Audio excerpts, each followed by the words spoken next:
Hi friends, ಹಬ್ಬಗಳು ಬೇರೆ ಬರ್ತಾ ಇದೆ. ಒಳ್ಳೆ ಮರಳಾದಂತಹ ಮಲ್ನಾಡ್ ಅಜ್ಜಿ ಸ್ಟೈಲಲ್ಲಿ ಮನೆಯಲ್ಲಿ ತುಪ್ಪ ಕಾಯಿಸೋದು ಹೇಗೆ ಗೊತ್ತಾ? ಪ್ಯಾಕೆಟ್ ಹಾಲಿನ ಕೆನೆಯಿಂದ ಬೆಣ್ಣೆ ಮಾಡೋದು ಹೇಗೆ ಗೊತ್ತಾ? ಮಜ್ಜಿಗೆ ಕಡಿಯೋ ಮಿಷನ್ ಬಳಸದೆ, ಮಿಕ್ಸಿ ಬಳಸದೆ, ಕಡಗೋಲ್ನೂ ಬಳಸದೆ ಮಜ್ಜಿಗೆ ಕಡಿಯೋದು ಹೇಗೆ ಗೊತ್ತಾ? ತುಪ್ಪ ಘಮ ಘಮ ಬರೋಕ್ಕೆ ಹಾಕೋ ಆ 2 ಸೀಕ್ರೆಟ್ ಇಂಗ್ರೀಡಿಯೆಂಟ್ ಯಾವುದು ಗೊತ್ತಾ? ಮರಳಾಗಿ ಬರಬೇಕು ಅಂದರೆ ಆ 2 ಸೂಪರ್ ಟಿಪ್ಸ್ ನಿಮಗೆ ಕೊನೆಯಲ್ಲಿ ಕಾದಿದೆ. ಇದ್ರ ಜೊತೆಗೆ ಬೆಣ್ಣೆನ ಚೆನ್ನಾಗಿ ತೊಳೆದಿಲ್ಲ ಅಂದರೆ ಏನಾಗತ್ತೆ ಅಂತ ಗೊತ್ತಾ? ನೀವು ಕೂಡ ಮನೆಯಲ್ಲಿ ಇದೇ ಥರ ತುಪ್ಪ ಮಾಡಬೇಕು ಅಂದರೆ ವಿಡಿಯೋನ ಕೊನೆ ತನಕ ನೋಡಿ, ಎಲ್ಲೂ ಸ್ಕಿಪ್ ಮಾಡಬೇಡಿ. ಅಜ್ಜಿಯ ಸೂಪರ್ ಟಿಪ್ಸ್ಗಳೊಂದಿಗೆ ಯಾವ್ಯಾವ ಮಿಸ್ಟೇಕ್ ಮಾಡಬಾರ್ದು, ಏನು ಮಾಡಬೇಕು ಎಲ್ಲವನ್ನು ಈ ವಿಡಿಯೋದಲ್ಲಿ ನೋಡೋಣ. ನೀವಿನ್ನೂ ನನ್ನ ಚಾನಲ್ನ ಸಬ್ಸ್ಕ್ರೈಬ್ ಮಾಡಿಲ್ಲ ಅಂದರೆ ನಾ ಮಾಡೋ ವಿಡಿಯೋಗಳು ನಿಮಗೆ ಇಷ್ಟ ಆಗ್ತಾ ಇದ್ರೆ ಪ್ಲೀಸ್ ನನ್ನ ಚಾನಲ್ನ ಸಬ್ಸ್ಕ್ರೈಬ್ ಮಾಡ್ಕೊಳ್ಳಿ. ನೋಡಿ ಫ್ರೆಂಡ್ಸ್, ನಾನು ಕೆನೆಯನ್ನು ಒಂದು ಬೌಲ್ನಲ್ಲಿ ಹಾಕಿ ಇಟ್ಕೊಂಡಿದ್ದೀನಿ. 15 ದಿನಗಳ ಕಾಲ ಇಟ್ಟಂತಹ ಕೆನೆ ಇದು. ನೋಡಿ 2 ಬೌಲ್ ಆಗಿದೆ, 1.5 ಬೌಲ್ ಆಗಿದೆ. ಇವಾಗ ನಾವು ಈ ಕೆನೆನ ಫಸ್ಟು ಹೆಪ್ಪನ್ನ ಹಾಕ್ಕೊಳ್ಬೇಕು. ತುಂಬ ಜನ ಬರೀ ಕೆನೆನ ಮಾತ್ರ ಕಡ್ದು ಬಿಡ್ತಾರೆ. ಹಾಗೆ ಮಾಡಿದ್ರಿ ಅಂದರೆ ತುಪ್ಪ ಟೇಸ್ಟು ಬರೋದಿಲ್ಲ, ಅದ್ರ ಜೊತೆಗೆ ಮರಳಾಗೂ ಬರೋದಿಲ್ಲ, ಹಾಲು ವಾಸನೆ ಬರೋದು ಇದೇ ಕಾರಣಕ್ಕೆ. ನೀವು ರಾತ್ರಿ ಹೊತ್ತು ಹೆಪ್ಪು ಹಾಕಿದ್ರಿ ಅಂದರೆ ಬೆಳಗ್ಗೆ ಅಷ್ಟೊತ್ತಿಗೆ ಅದು ಹೆಪ್ಪಾಗಿರತ್ತೆ. ತುಂಬ ಟೇಸ್ಟಿ, ತುಂಬ ಸುಂದರವಾದ ನಾವು ತುಪ್ಪವನ್ನು ಮಾಡ್ಕೊಳ್ಬಹುದು. ಇಷ್ಟೊಂದು ಕೆನೆನ ನಾವು ಶೇಖರಣೆ ಮಾಡಿಟ್ಟು ನಾವೆಲ್ಲರೂ ಹೆಪ್ಪು ಹಾಕ್ತೆ ಹಾಗೆ ಹಾಳಾಯಿತು ಅಂದರೆ ಎಷ್ಟು ಬೇಜಾರಾಗುತ್ತೆ ಅಲ್ವಾ? ನೀವು ಹಾಗೆ ಮಾಡಬೇಡಿ. ನೋಡಿ 1 ಲೋಟ ನಾನು ಮೊಸರನ್ನ ಹಾಕ್ಕೊಳ್ತಾ ಇದ್ದೀನಿ. ಹಾಕ್ಕೊಂಡು ನಾಳೆ ಬೆಳಿಗ್ಗೆಗೆ ಇದನ್ನ ಚೆನ್ನಾಗಿ ಮಿಕ್ಸ್ನ ಮಾಡಿಬಿಟ್ಟು ಒಂದು ಪ್ಲೇಟ್ನ ಮುಚ್ಚಿಬಿಟ್ಟು ಇಡ್ತಾ ಇದ್ದೀನಿ. ನಾ ಮಾಡ್ತಾ ಇರೋ ತುಪ್ಪ ಇದು ಎಮ್ಮೆ ಹಾಲಿನ ತುಪ್ಪ. ನಾವಿಲ್ಲಿ ಎಮ್ಮೆ ಹಾಲನ್ನ ಬಳಸ್ತಾ ಇರೋದು. ನೋಡಿ ಬೆಳಗಾಗಿದೆ, ನೋಡಿ ಎಷ್ಟು ಚೆನ್ನಾಗಿ ಹೆಪ್ಪಾಗಿದೆ ಅಂತ. ಹೀಗೇನೆ ನೀವು ಮಾಡ್ಕೊಳ್ಳಿ, ತುಂಬ ಟೇಸ್ಟಿಯಾಗಿ ಬರುತ್ತೆ. ಹೆಪ್ಪು ಎಷ್ಟು ಚೆನ್ನಾಗಾಗಿದೆ ಅಂತ ನೀವೇನೇ ನೋಡಬಹುದು. ನಾವಿವಾಗ ಕಡ್ಗೋಲ್ನು ಬಳಸ್ತೆ, ಮಜ್ಜಿಗೆ ಮಿಷನ್ನು ಬಳಸ್ತೆ, ಮಿಕ್ಸಿನೂ ಬಳಸ್ತೆ. ಯಾವುದರಲ್ಲಿ ಮಜ್ಜಿಗೆ ಕಡಿತಾ ಇದ್ದೀವಿ ಅಂತ ಗೊತ್ತಾ? ನೋಡಿ ಇದೇ ನಮ್ಮ ಸೂಪರ್ ಆಯುಧ ಅಂತಾನೆ ಹೇಳಬಹುದು. ಪ್ಲಾಸ್ಟಿಕ್ನ ಡಬ್ಬಿ. ಈ ಡಬ್ಬಿಲಿ ನಾವು ಇವತ್ತು ಬೆಣ್ಣೆಯನ್ನ ಮಾಡ್ಕೊಳ್ತಾ ಇರೋದು. ನೋಡಿ ಇವಾಗ ಡಬ್ಬಿಯ ಮುಚ್ಚಳ ತೆಗೆದ್ಬಿಟ್ಟು ನಾವು ಹೆಪ್ಪು ಹಾಕೊಂಡಂತಹ ಎಲ್ಲ ಕೆನೆಯನ್ನ, ಮೊಸರನ್ನ ಇದಕ್ಕೆ ಹಾಕೊಳ್ತಾ ಇದ್ದೀನಿ. ಹಾಕೊಂಡು ಚೆನ್ನಾಗಿ ಕಡಿಬೇಕು. ನೀವೇನಾದ್ರೂ ಮೊದಲೇನೆ ಬೆಣ್ಣೆ ಮಾಡಿ ಇಟ್ಕೊಂಡಿದ್ದೀರಾ ಅಂದ್ರೆ, ಅದನ್ನ ಫ್ರಿಜ್ಜಲ್ಲಿ ಇಟ್ಕೊಂಡಿದ್ದೀರಾ ಅಂದ್ರೆ ಫ್ರಿಜ್ಜಿಂದ ಹೊರ ತೆಗೆದು ತಕ್ಷಣ ನೀವು ಕಾಯಿಸೋಕ್ಕೆ ಹೋಗಲೇಬಾರ್ದು. ಅದು ಚೆನ್ನಾಗಿ ತಣ್ಣಗಾಗಿ ನಾವಿರುವಂತಹ ರೂಮ್ ಟೆಂಪ್ರೇಚರಿಗೆ ಇಳಿಬೇಕು. ಆಗ್ಲೇ ನೀವು ತುಪ್ಪವನ್ನು ಕಾಯಿಸ್ಕೋಬೇಕು. ಇಲ್ಲ ಅಂದರೆ ತುಪ್ಪ ಮರಳಾಗಿ ಬರೋದಿಲ್ಲ, ಒಂಥರ ಬೆಣ್ಣೆ ಥರ ಬರುತ್ತೆ. ಇವಾಗ ನೋಡಿ ನಾ ಎಲ್ಲ ರೆಡಿ ಮಾಡಿಕೊಂಡು ಮುಚ್ಚಳನ ಮುಚ್ಚಿಬಿಟ್ಟು ನೋಡಿ ಈ ರೀತಿ ನಾವು ಚೆನ್ನಾಗಿ ಕಡಿಬೇಕು. ನಾವು ಬರೀ ಕೆನೆನೇ ಹಾಕಿರೋದ್ರಿಂದ ತುಂಬ ಹೊತ್ತೇನು ಬೇಡ ಬೆಣ್ಣೆ ಬರೋದಕ್ಕೆ.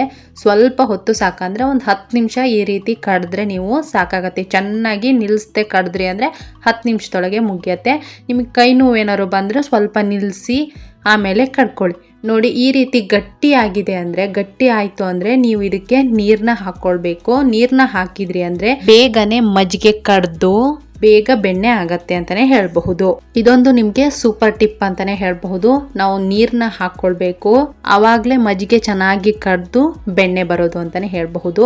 ನೋಡಿ ಇವಾಗ ಪರ್ಫೆಕ್ಟ್ ಆಗಿ ನಮಗೆ ಬೆಣ್ಣೆ ಬಂದಿದೆ. ನೀವೇ ನೋಡಬಹುದು ಎಷ್ಟು ಚೆನ್ನಾಗಿ ಬಂದಿದೆ ಅಂತ ನೀವೇನೆ ನೋಡಬಹುದು. ಇನ್ನೊಂದು ಅಜ್ಜಿ ಸೂಪರ್ ಟಿಪ್ ಏನು ಗೊತ್ತಾ? ಬೆಣ್ಣೆ ಹೇಗೆ ತೊಳ್ಕೋಬೇಕು ಅನ್ನೋದನ್ನ ತೋರಿಸ್ಕೊಡ್ತೀನಿ. ನೀವು ಬೆಣ್ಣೆ ಏನಾದರೂ ಚೆನ್ನಾಗಿ ತೊಳ್ಕೊಂಡಿಲ್ಲ ಅಂದರೆ ಖಂಡಿತವಾಗ್ಲೂ ತುಪ್ಪ ಚೆನ್ನಾಗಿ ಬರೋಲ್ಲ. ನಮಗೆ ಒಂದು ಈ ರೀತಿ ಬಾಣಲಿ ಬೇಕು ತೊಳ್ಕೊಳ್ಳೋಕ್ಕೆ, ಬಿಸಿನೀರು ಹಾಗೇನೆ ತಣ್ಣೀರು ಬೇಕು. ನೋಡಿ ಈ ತಪ್ಪಲೆಯಲ್ಲೇ ನಾವು ಬೆಣ್ಣೆಯನ್ನು ಚೆನ್ನಾಗಿ ತೊಳ್ಕೊಂಡು ಹಾಕ್ಕೊಳ್ಳೋದು. ನಾವಿವಾಗ ಸ್ಟಾರ್ಟ್ ಮಾಡೋಣ. ನಾನಿಲ್ಲಿ ಒಂದು ಉಂಡೆಯನ್ನು ಚೆನ್ನಾಗಿ ಮಾಡಿಕೊಂಡು ತೆಗಿತಾ ಇದ್ದೀನಿ. ಫಸ್ಟ್ ನಾವು ಒಂಚೂರು ಬಿಸಿನೀರಲ್ಲಿ ಕೈನ ಹತ್ಕೊಂಡು ಆಮೇಲೆ ಈ ರೀತಿ ಉಂಡೆಯನ್ನು ಮಾಡಿಬಿಟ್ಟು ನೋಡಿ ಚೆನ್ನಾಗಿ ನೀವು ತೊಳ್ಕೊಬೇಕು. ಮಜ್ಜಿಗೆ ಪೂರ್ತಿ ಪ್ರಮಾಣ ಅದರಲ್ಲಿ ಹೋಗಬೇಕು, ಮಜ್ಜಿಗೆ ಅಂಶನೇ ಇರಬಾರ್ದು. ನೋಡಿ ಸುತ್ತಲೂ ಚೆನ್ನಾಗಿ ನೀವು ಅದನ್ನ ಚೆನ್ನಾಗಿ ಮೆತ್ತಗೆ ಅಂಬ್ಕೊಂಡು ಚೆನ್ನಾಗಿ ತೊಳಿಬೇಕು. ಆವಾಗಲೇ ನಮಗೆ ಬೆಣ್ಣೆ ವಾಸನೆ ಇರಲ್ಲ, ತುಪ್ಪ ಘಮ ಅಂತ ಬರೋದು. ನೋಡಿ ಎಲ್ಲ ಬೆಣ್ಣೆಯನ್ನು ನಾನು ಚೆನ್ನಾಗಿ ತೊಳ್ಕೊಂಡು ಇವಾಗ ಹಾಕ್ಕೊಳ್ತಾ ಇದ್ದೀನಿ. ನಿಮಗೆ ಇನ್ನೊಂದು ಮೇಯ್ನ್ ವಿಷಯ ಏನಂದರೆ ಮೇನ್ ಟಿಪ್ ಅಂತಾನೆ ಹೇಳಬಹುದು. ಈ ರೀತಿ ಗಟ್ಟಿ ಪಾತ್ರೆಯನ್ನು ಯಾವಾಗಲೂ ತುಪ್ಪ ಕಾಯಿಸ್ಬೇಕಾದ್ರೆ ತಗೊಳ್ಬೇಕು. ಅಡಿ ಗಟ್ಟಿಯಾಗಿರಬೇಕು, ಅವಾಗ ಬೇಗ ಸೀದ್ ಹೋಗೋದಿಲ್ಲ. ನೋಡಿ ಇಲ್ಲಿ ನೀರು ಕಾಣಿಸ್ತಾ ಇದೆಯಲ್ಲ, ಈ ನೀರನ್ನೆಲ್ಲ ಚೆನ್ನಾಗಿ ಆರಿಸ್ಕೊಳ್ಬೇಕು. ನೀರಿದ್ರೆ ಏನು ಸಮಸ್ಯೆನೂ ಆಗಲ್ಲ, ಆದರೆ ತುಪ್ಪ ಕಾಯಿಸ್ಬೇಕಾದ್ರೆ ಸ್ವಲ್ಪ ಸಮಯ ಹಿಡಿಯುತ್ತೆ ಈ ನೀರೆಲ್ಲ ಹೋಗೋದಿಕ್ಕೆ. ನೋಡಿ ಇವಾಗ ನಾನು ಸ್ಟವ್ ಹಚ್ಚಿದ್ದೀನಿ, ಚೆನ್ನಾಗಿ ಬೆಣ್ಣೆ ಕರಗ್ತಾ ಇದೆ, ನೀವೇನೇ ನೋಡಬಹುದು. ಇಲ್ಲಿ ತುಂಬ ಜನ ಮೇನ್ ಮಿಸ್ಟೇಕ್ ಮಾಡ್ತಾರೆ. ಉರಿ ಯಾವಾಗ ಜಾಸ್ತಿ ಇರಬೇಕು ಯಾವಾಗ ಕಡಿಮೆ ಇರಬೇಕು ಅಂತ ನಮಗೆ ಗೊತ್ತಿರಬೇಕು. ನೋಡಿ ಫಸ್ಟು ಅದು ಕರಗೋ ತನಕ ಉರಿ ಜಾಸ್ತಿಲೇ ಇಟ್ಕೊಳ್ಳಿ. ಇವಾಗ ನಾವು 2 ಅಜ್ಜಿ ಸೀಕ್ರೆಟ್ ಇಂಗ್ರೀಡಿಯೆಂಟ್ಸ್ನ ಹಾಕ್ಕೊಳ್ಳೋಣ. ಒಂದು ಉಪ್ಪು, ಇನ್ನೊಂದು ಘಮಕ್ಕೆ ನಮಗೆ ಅರಿಶಿಣ ಎಲೆಯನ್ನು ಹಾಕ್ಕೊಳ್ಬೇಕು. ತುಪ್ಪ ಮರಳಾಗಿ ಬರಬೇಕು ಅಂದರೆ 3 ವಿಷಯ ನಾವು ನೆನ್ಪಿಟ್ಕೊಂಡಿರ್ಬೇಕು. ಉಪ್ಪು, ವಾಸನೆಗೆ ಅರಿಶಿಣ ಎಲೆ, ಅದ್ರ ಜೊತೆಗೆ ಎಲ್ಲಿ ನಾವು ಸ್ಟವ್ನ ಆಫ್ ಮಾಡಬೇಕು. ಈ 3 ವಿಷಯ ತಿಳಿತು ಅಂದರೆ ನಾವು ಮರಳಾದ ತುಪ್ಪವನ್ನು ಆರಾಮವಾಗಿ ಮಾಡ್ಕೊಳ್ಬಹುದು. ನೋಡಿ ಫ್ರೆಂಡ್ಸ್, ಇವಾಗ ಚೆನ್ನಾಗಿ ಬೆಣ್ಣೆ ಕರಗ್ತಾ ಇದೆ. ನೀವು ಚೆನ್ನಾಗಿ ಕೈ ಆಡ್ತಾ ಇರಬೇಕು, ಇಲ್ಲಾಂದ್ರೆ ಕೆಳಗೆ ಹತ್ತೋಗೋ ಚಾನ್ಸಸ್ ಇರುತ್ತೆ. ನೋಡಿ ಬೆಣ್ಣೆ ಚೆನ್ನಾಗಿ ಕರಗಿ ಆದ್ಮೇಲೆ ನೀವು ಸ್ಟವ್ನ ಸಣ್ಣಕ್ಕೆ ಮಾಡ್ಕೊಳ್ಬೇಕು. ಯಾಕೆಂದ್ರೆ ಅದು ಉಕ್ಕಿ ಹೋಗಿ ನಮ್ಮ ಎಲ್ಲ ಬೆಣ್ಣೆನೂ ವೇಸ್ಟ್ ಆಗೋ ಚಾನ್ಸಸ್ ಇರುತ್ತೆ. ನೋಡಿ ಚೆನ್ನಾಗಿ ಕುದಿಸ್ತಾ ಇರಿ. ನೋಡಿ ಕುದಿಸ್ತಾ ಈ ರೀತಿ ತಿರುಗತ್ತೆ. ಈ ಟೈಮ್ನಲ್ಲಿ ಅಲ್ಲಿರುವಂತಹ ಮಜ್ಜಿಗೆ ತುಣುಕುಗಳು ಎಲ್ಲವೂ ಕೆಳಗೆ ಹಿಡಿಯತ್ತೆ, ಅಂದ್ರೆ ತಳ ಹಿಡಿಯತ್ತೆ. ಬರೀ ತುಪ್ಪ ಮಾತ್ರ ಮೇಲ್ ಬರುತ್ತೆ, ಹಣಿ ಆಗತ್ತೆ. ಅಲ್ಲಿವರೆಗೂ ನೀವು ಚೆನ್ನಾಗಿ ಕುದಿಸ್ಬೇಕು. ಮೇನ್ ಮಿಸ್ಟೇಕ್ ಇಲ್ಲೇನೆ ಮಾಡೋದು, ತುಂಬಾ ದೊಡ್ಡ ಉರಿಯಲ್ಲಿ ಈ ರೀತಿ ತುಪ್ಪನ ಕಾಯಿಸಬಾರ್ದು. ಈ ಟೈಮ್ನಲ್ಲಿ ಅಂದ್ರೆ ಉಕ್ಕು ಬರುತ್ತಲ್ಲ, ಆ ಟೈಮ್ನಲ್ಲಿ ನೀವು ಉರಿಯನ್ನ ಸಣ್ಣಕ್ಕೆ ಮಾಡಬೇಕು. ಅವಾಗಲೇ ಚೆನ್ನಾಗಿ ಅದರಲ್ಲೇ ಕುದಿಬೇಕು. ಇನ್ನೊಂದು ಮಿಸ್ಟೇಕ್ ಏನು ಮಾಡ್ತೀವಿ ಗೊತ್ತಾ, ಅರ್ಧಂಬರ್ಧ ತುಪ್ಪವನ್ನ ಕಾಯಿಸೋದು, ಆ ರೀತಿ ಮಾಡ್ತೀವಿ. ನೋಡಿ ನಾನು ಇವಾಗ ತೋರಿಸ್ನಲ್ಲ, ನೋಡಿ ಈ ರೀತಿ ಹಳದಿ ಬಣ್ಣ ತಿರುಗಿ ತಕ್ಷಣನೇ ನೀವು ಸ್ಟವ್ನ ಆಫ್ ಮಾಡಬಾರ್ದು.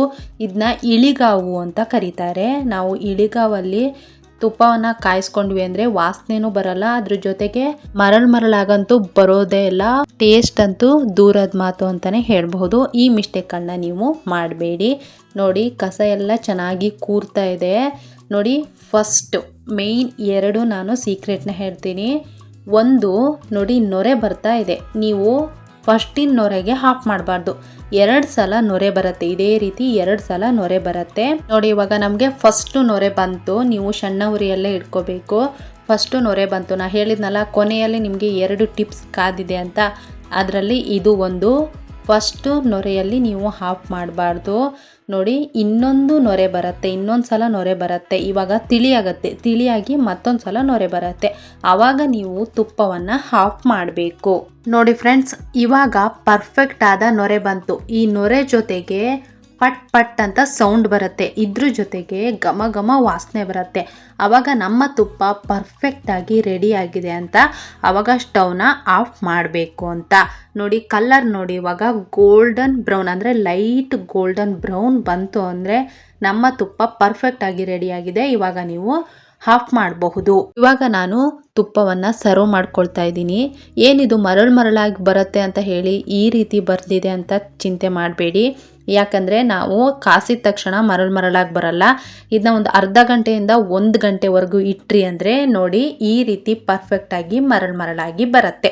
ಮೇನ್ ಮಿಸ್ಟೇಕ್ಸ್ನ ಮಾಡೋದು ಎಲ್ಲಿ ಅಂದರೆ ತುಪ್ಪ ಕಾಯಿಸಿದ ನಂತರ ಅದನ್ನ ಪಾತ್ರೆಯಲ್ಲೇ ಇಡ್ತಾರೆ. ಇದು ಮೇನ್ ಮಿಸ್ಟೇಕ್, ಹಾಗೆ ಮಾಡಬಾರ್ದು. 5 ನಿಮಿಷ ಆದಮೇಲೆ ಅದನ್ನ ಪಾತ್ರೆಯನ್ನು ಸ್ವಲ್ಪ ಬಗ್ಸಿ ಇಡಬೇಕು. ಆವಾಗ ಕಸ ಎಲ್ಲ ಕೆಳಗೆ ಹೋಗಿ ಮೇಲೆ ತುಪ್ಪ ಮಾತ್ರ ಬರುತ್ತೆ. ಆವಾಗ ನೀವು ಒಂದು ಪಾತ್ರೆಗೆ ಅದನ್ನ ಸರ್ವ್ ಮಾಡ್ಕೊಳ್ಬೇಕು. 2ನೇ ಮಿಸ್ಟೇಕ್ ಏನು ಗೊತ್ತಾ, ದಯವಿಟ್ಟು ಹಸಿ ಪಾತ್ರೆಯನ್ನ ಬಳಸಬೇಡಿ. ಇದ್ರ ಜೊತೆಗೆ ಕೊನೆಯಲ್ಲಿರುವ ಕಸವನ್ನ ಕದರ್ಬಾರ್ದು. ಇಷ್ಟು ಮಿಸ್ಟೇಕ್ನ ನೀವು ಸರಿ ಮಾಡ್ಕೊಂಡ್ರಿ ಅಂದ್ರೆ 100% ನೀವು ಕೂಡ ತುಪ್ಪವನ್ನ ಕಾಯಿಸಬಹುದು. ನಿಮ್ಗೇನಾದ್ರೂ ಈ ವಿಡಿಯೋ ಇಷ್ಟ ಇದ್ರೆ ಲೈಕ್, ಶೇರ್, ಕಮೆಂಟ್ನ ಮಾಡಿ. ನನ್ನ ಚಾನಲ್ನ ಸಬ್ಸ್ಕ್ರೈಬ್ ಮಾಡಿ. ಅಜ್ಜಿ ಸೀಕ್ರೆಟ್ಸ್ ಹೇಗನ್ನಿಸ್ತು ಕಮೆಂಟ್ಸ್ ಮಾಡಿ. ಎಲ್ಲರಿಗೂ ಥ್ಯಾಂಕ್ ಯು.